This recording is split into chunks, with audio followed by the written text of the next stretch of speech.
Hello, everybody, and welcome to our C-level panel on improving decision-making through the adoption of FAIR. Well, we've got a very august panel here for you, a lot of great experience, not only leading and building security programs, but also driving forward the adoption of FAIR itself. So we'll do some quick introductions. I'm, of course, going to be your moderator for the session. My name is Frank Kim. I'm the former CISO at the SANS Institute, as well as faculty fellow. And on the panel with us today, we have Mike Green, who's the CISO at Cigna Health Services. Hello, everybody. We also have Mary Elizabeth Faulkner, who's the CISO at Thrivent. Hi, everybody. Patrick McGuinness, the CISO at Manulife. How you doing? And last, but of course not least, we've got Omar Khawaja, who's the CISO at Highmark Health. Hello, everyone. All right, hey, we're gonna go ahead and dive right into the questions here. And the first question is for Mike. Mike, what's one area in your security program where you've implemented FAIR, your team's implemented FAIR, and you really saw it make a difference? Thank you for the question. Broadly speaking, I think the one area where we're seeing real initial value is the identification and classification of enterprise-level technology risks in a way that leaders and business partners can really relate. We decided early on to apply FAIR to a broad set of enterprise assets and risks and begin to use that output to really drive discussions about technology and strategy and identify areas that we wanted to do even more analysis. We really took an enterprise level set of technology assets and began to walk them through begin to walk that list through that larger list through the FAIR model in an iterative fashion. And as we did, more and more of our partners began to engage us, and we're really impressed that we could really speak about risk in a quantitative fashion. So we'd moved away from the high, medium, and low qualitative descriptives into a much more financial view that our business partners really appreciated. Mm-hmm. That's great. Mike, what are some examples of those enterprise assets that maybe you kind of expected going in, but then that were kind of a surprise to you to discover how much business value they actually had?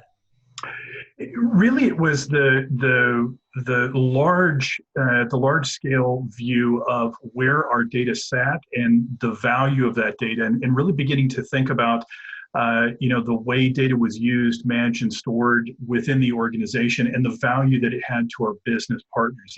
It really helped us identify additional business partners, additional respondents, right? So additional people that were using the data, and they began to enhance our model. It was really kind of a self-fulfilling prophecy. As we began to roll it out, more people began to raise their hand and say, hey, I use that data, and this is how valuable it is to me. And that really has helped the program expand and build. Mm-hmm. Yeah, you really do say it is. People say it is about the data, and boards of directors, we'll get to talking a little bit about board communications here in a little bit. But boards and other executives are asking, well, yeah, what are our crown jewels? And I want to open it up for somebody else to respond. Is what have you seen from a crown jewels perspective that FAIR has kind of helped to identify? Hey, Frank, I'd be happy to chime in. I think, from my perspective, not only, from what Mike was just saying about the value of the assets, but FAIR also allows you to highlight the value of controls. Right? I mean, the fact is that putting reasonable and appropriate controls around our crown jewels costs money. And so, when you're thinking about what investments you're going to make and what pays back, FAIR analysis can really point out not only the value of the asset, but the value of protecting that asset. And you can make really smart decisions about where to make incremental investments that have real payback in terms of risk reduction across the enterprise. Mm-hmm. And Pat, really I love does it. starkly point out those investment returns. Pat, it's great because, I think we've notoriously all, and I love saying that word, but we love to peanut butter spread, right, our controls, because we, companies as a whole have a really difficult time identifying what those crown jewels are. What is the critical of the most critical? And so what we do is we spread everything across equally. Well, there's a cost, right? There's resource constraints and sometimes even business impact when you're, applying controls to assets that don't have that same critical value. So being thoughtful and using FAIR, to make those decisions is always a good idea. I love that concept of the peanut butter spread. It gets all in your fingers, it gets sticky, it gets everywhere, and it kind of makes a mess. And without, getting to the point of where you need to get is getting it in the sandwich itself. So that is great. And, kind of to piggyback off of that is, Mary, kind of the next question for you is, hey, well, what about FAIR in terms of helping your team, your direct reports improve their decision-making on a day-to-day basis? Yeah, so I've been lucky enough to have known about FAIR and been part of FAIR since the early stages with Jack Jones in the early 2000s. So I've seen different organizations, use FAIR and use it differently. And one of the ways that I've seen how organizations can use FAIR is to improve the team's decisions on what is the technology we want to spend, right? Information security typically has kind of this impression of, oh, we need this new shiny thing, or we have external third parties that come in and tell us, on your maturity scale, you have an area here that needs improvement, and here's another technology that can help you improve this area.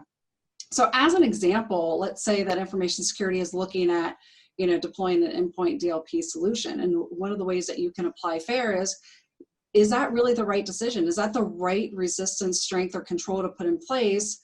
So what's that risk scenario? So when we look at the cost of an endpoint solution, and let's just say, as an example, it's $700,000 to deploy an endpoint DLP solution, but what is the data? What is your data that says that this is the right control to apply to your environment? When you think about the risk scenario, what is the problem you're actually solving?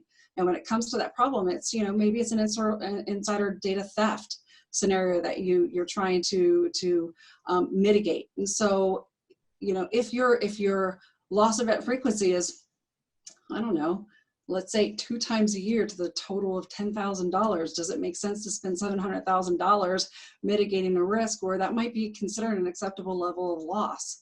But those are the decisions, that need to be made. And by applying a methodology that helps drive data-driven, risk-based decisions, just continues to change maybe the perception of how information security even applies this methodology as being good stewards to the resources that we have at our fingertips, and not resources in reference to the corporate funding model that needs to go into it, but even the resources of our personnel that need to be pulled off of something that might have a greater priority to go do something that might be,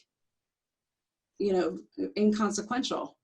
And so being good stewards of our resources collectively is the way I've seen how FAIR can improve decision-making in an information security team, on the day-to-day. Mm-hmm. Yeah, those are such great points. Earlier Mike mentioned, hey, the red, yellow, and green, and doing that qualitative analysis. And you're kind of, mentioning kind of your experience with the exact opposite. How do we make this better? And certainly, I've struggled with that in my programs and in my career as well. And, I had a meeting with my CFO once some years ago, and, my secret motivation for this meeting was to try to convince her eventually, not in that meeting itself, to, get her buy-in on giving us more money eventually for our business case. And she stopped me, right? She said, Frank, without saying this, she said, what you're saying is too elementary. We know that security, cyber is important, but we want to know, are we spending too much? Are we spending too little? Are we spending effectively? Are we spending more than our industry peers? And she was asking that proverbial bear in the forest question. And it's without things like this is we never had a concrete way to actually answer these questions, right? And come up with what the plan should be. And I think we struggle, right? I think information security always struggles at being that cost center and not really a resource center. And we struggle with, being able to show return on investment for our security program as a whole. What I'm seeing and the use of FAIR and the way FAIR can be used is really, bridging that gap of the return on investment the security programs as a whole have toward the different risk-based scenarios. And that takes us much closer to being able to have those conversations that all of our other business partners and stakeholders can have. We haven't been able to do that really well as an information security practice, across us as professionals. And I think that's one of the things that we struggled with, which makes those, board of director conversations even more challenging when, because they speak in terms of, financial loss and risk and impact and return on investment. FAIR allows us to start bridging that conversation and speaking in the same language that our board of directors and our business stakeholders are expecting us to talk with them. Right. Now, hey, before I go to Omar for the next question, I did want to zoom in on one thing that you mentioned. You mentioned resistance strength and some other areas of the FAIR ontology.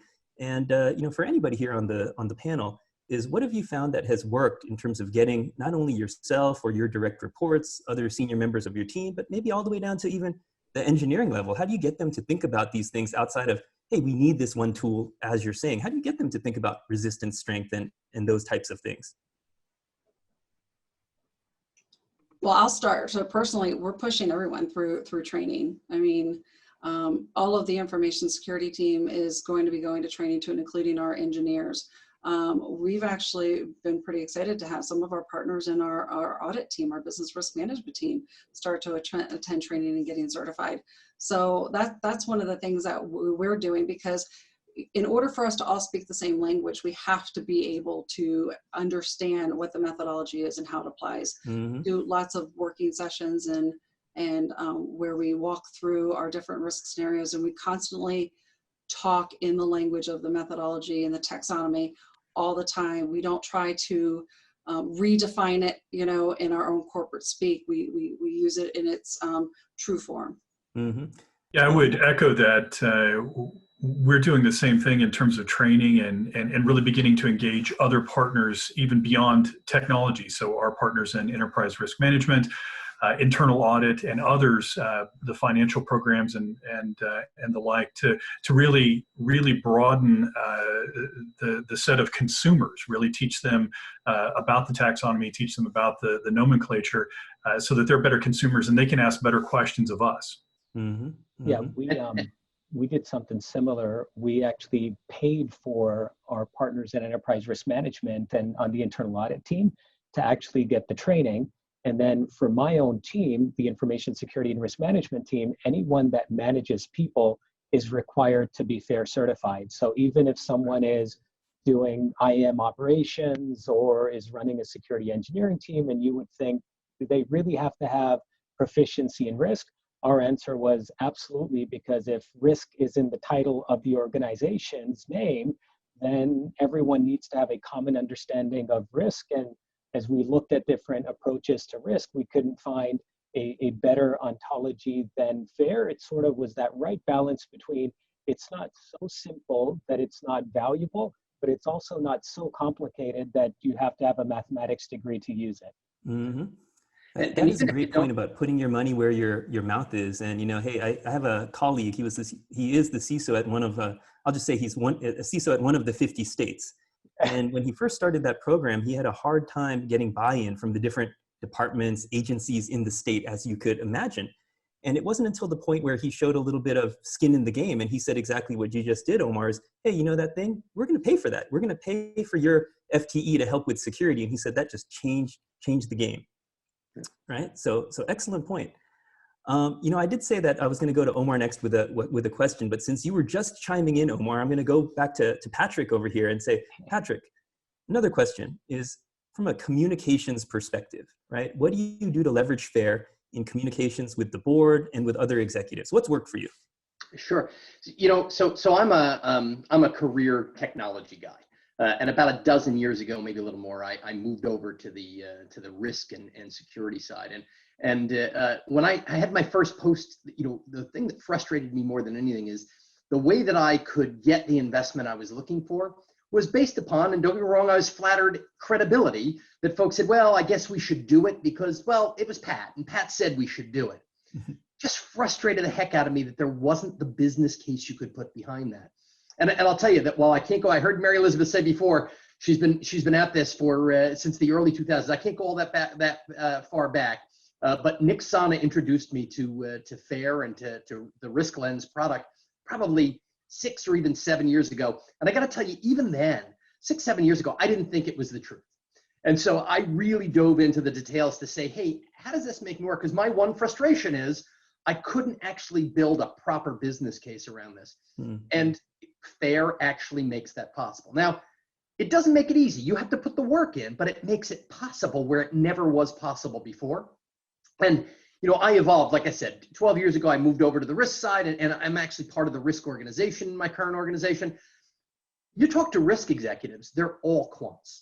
Every one of them is a quant. They love the math beside it. And so again, you start having a conversation around operational risk and information risk, and folks are looking at you and saying, well, I guess maybe you're right. You show them the graph and talk about confidence intervals and what the tail looks like and how we're making decisions mathematically about what our investments ought to be. Talk about engagement going up, right? I mean, this is the language these folks understand. And now they can actually ask you questions about what analysis you did and how you made the decisions you made in that quantitative analysis of what our actual exposure is and what the what if scenarios are in terms of various investments and how it can change the residual risk in our environment. That's stuff that a broad group of executives can really get their heads bent around. And that changes the conversation so dramatically. And not to mention, want to talk about credibility overall. When you can talk about your area and your risk domain with regard to how it's measured quantifiably, credibility just goes off the charts in that area. And that's not something we could do not that many years ago. Mm-hmm. Yeah, I want to throw a curveball here to the panel. We're talking about what's worked, but let me ask you, to anybody here, is, well, what's an example where, hey, maybe talking about FAIR, sharing some of those numbers, maybe it didn't work the way that you expected right off the bat. And so do you have an example of that? And what did you do to overcome that? How did you take that to the next step of marrying kind of the mathematical aspect with the kind of getting people's buy-in? I'm happy to go if others don't have it. I will tell you that the mathematical aspect has never failed me. But I made a reference before, the fact that FAIR makes this possible. It doesn't make it easy.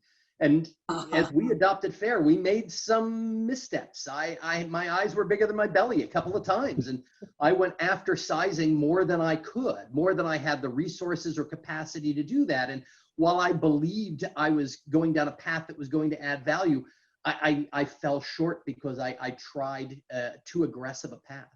And I had to think more realistically about where big value would come. I went from trying to size my entire risk register, which at the time wasn't using the ontology, didn't have people who had data.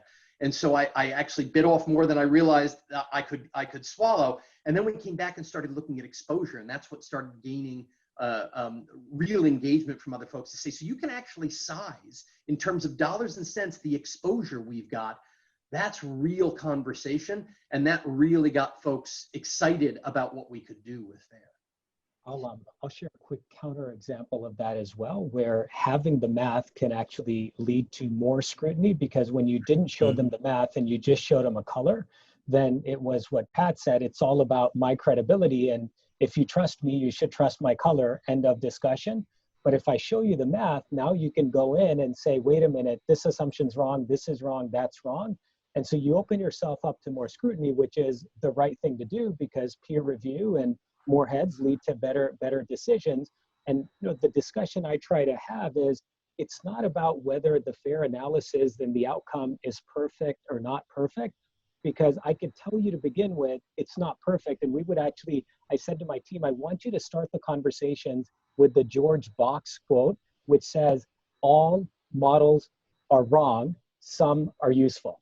And so if we start with that, and all we're saying is FAIR is better. We're not saying FAIR is perfect, because if you compare us to perfect, we're never going to win. We just want you to compare us to red, yellow, green. And if you feel that's better, maybe we should do it.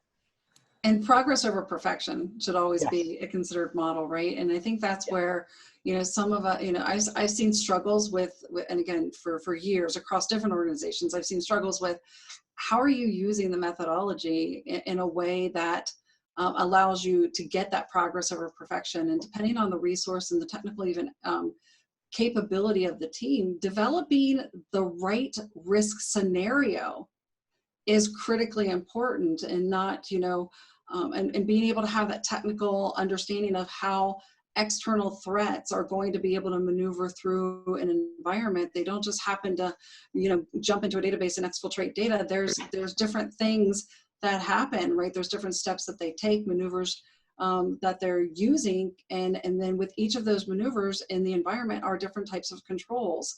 that are in place. And so getting back to that probability of that one, you know, what your impact statement is or your risk scenario is, how do you get there? And I think that's where I've seen teams struggle is, you know, the technical aptitude to be able to walk those scenarios back to what that, you know, how it's actually going to happen, and how, whether it's an internal threat or an external threat, whether malicious or accidental, how do these things happen, so that you can apply, because then at that point, I consider it simple math, you know, but getting that right data and being able to pull the right data in to do the math tends to be the biggest challenge. Mm-hmm. I would add, Excellent.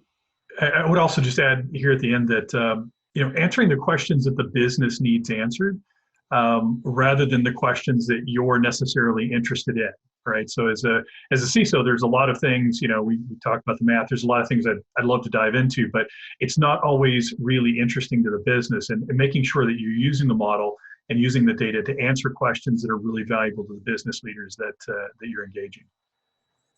Excellent points all around. And, you know, I think that, you know, we all have a sense that if you come into a new organization and you need to get a security program up and running, and there's been some issues, maybe it hasn't been all that great up to this point, you know, maybe it takes a number of years, let's say 3 to 5 years, to really build that program and build that culture in the organization.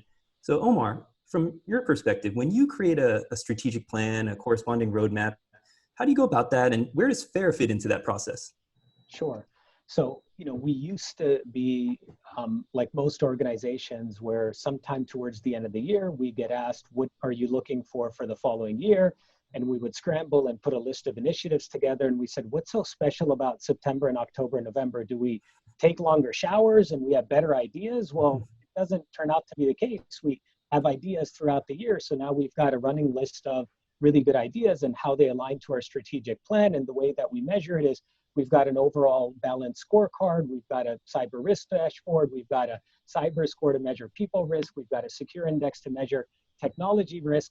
But the way that we instantiate it, we use something called the BOSITE framework, which stands for Business Outcomes, Service Improvement, Technical Enhancement. What used to happen a couple years ago is project lists would come and they were all technology names, and in some cases vendor names and acronyms. And so a couple of years ago, I said to the team, any project name that has the name of a technology, an acronym, or the name of a vendor in it is automatically denied. Because if we happen to be a technology company, then installing more of vendor X would be a good thing because that means more revenue for us. But we're not a technology company, so installing more of vendor X is not a business outcome.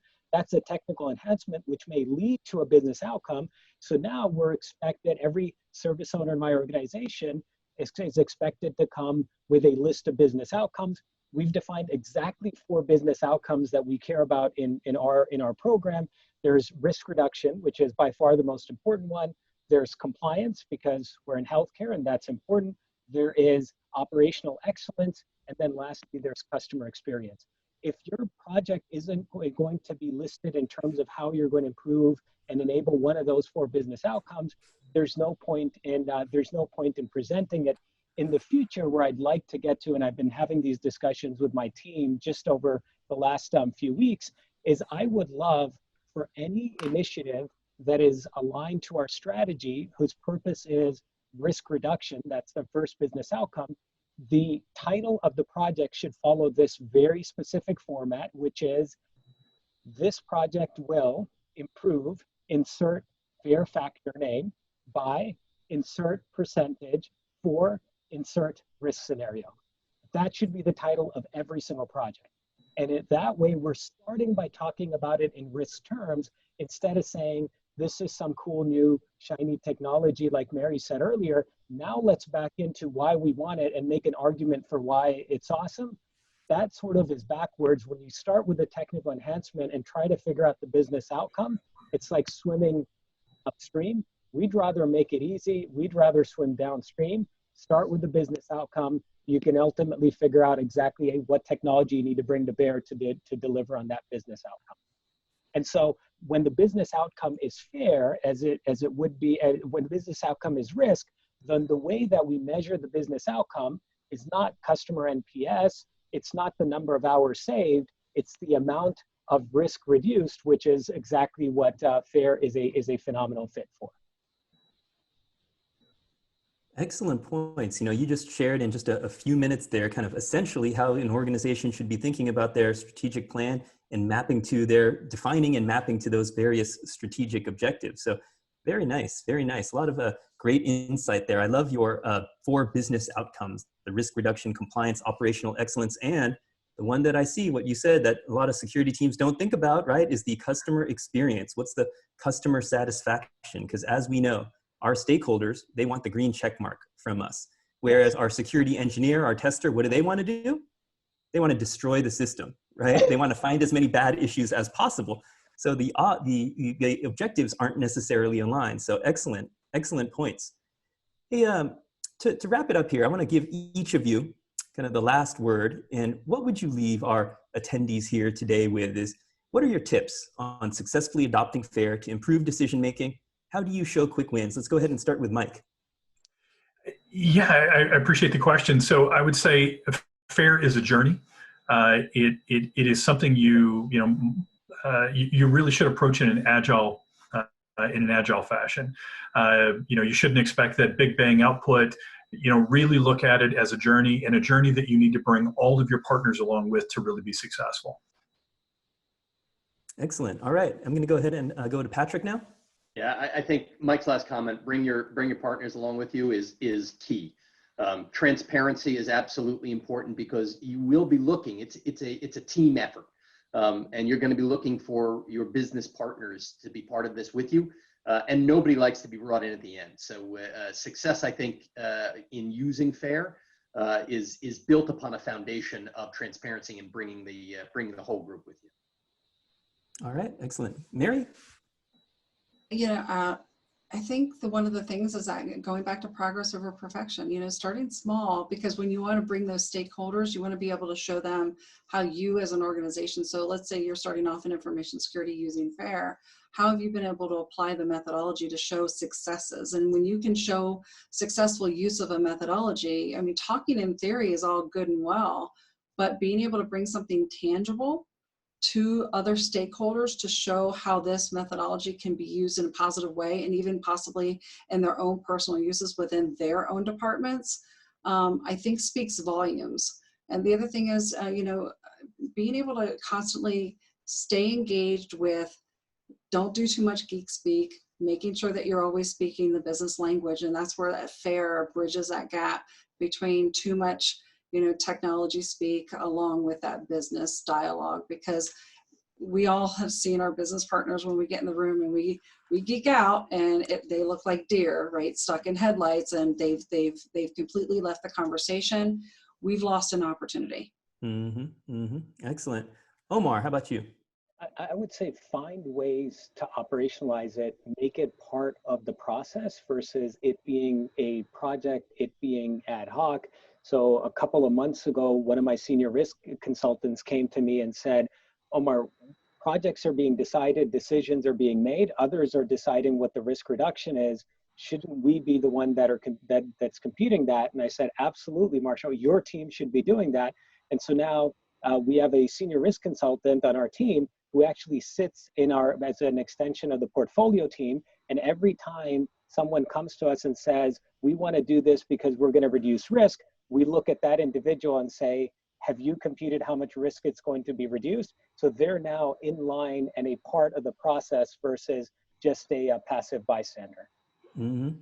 Excellent. So to just summarize here, this is all about what do we do to improve our decision-making through the adoption of FAIR. And, I forgot exactly who said this, right? But one of you said, FAIR makes it possible, not necessarily easy.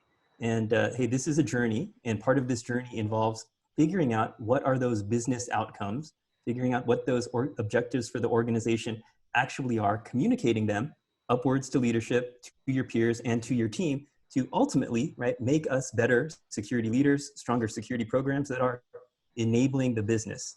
I want to thank all of you for all of the insight and the wisdom and your experiences that you have shared with the attendees today. Really appreciate it. I learned a number of things, and I'm sure that our listeners will learn a number of things as well. So thank you all very much. Thanks, Frank. Thank you.